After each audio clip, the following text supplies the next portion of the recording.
As of right now in California, our state spends $12 billion a year for our corrections department to house about 115,000 people in our state. Just by comparison, the entire budget for UC and CSU that we give is only $16 billion. And that's for every UC and every CSU across the state.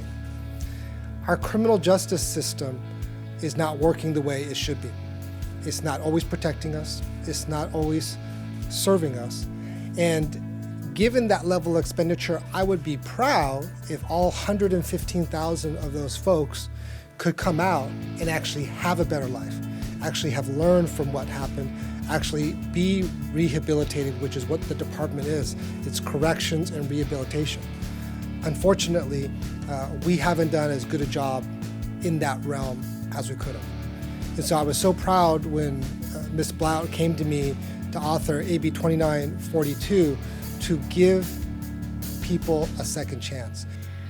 We know, and research supports this, that there are hundreds of thousands of people in prison across this country that don't need to be there.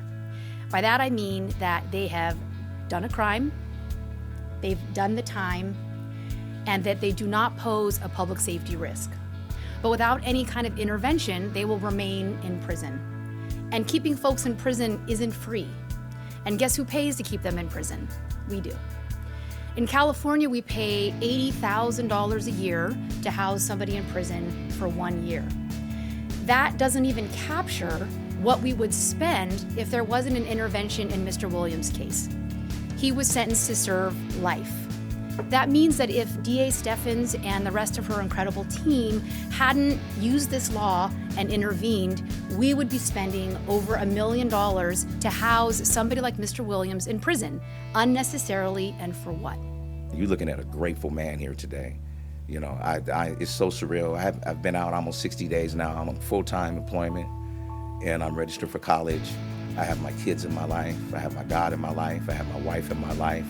You're looking at a miracle standing here. If God did it for me, then he can do it for you too.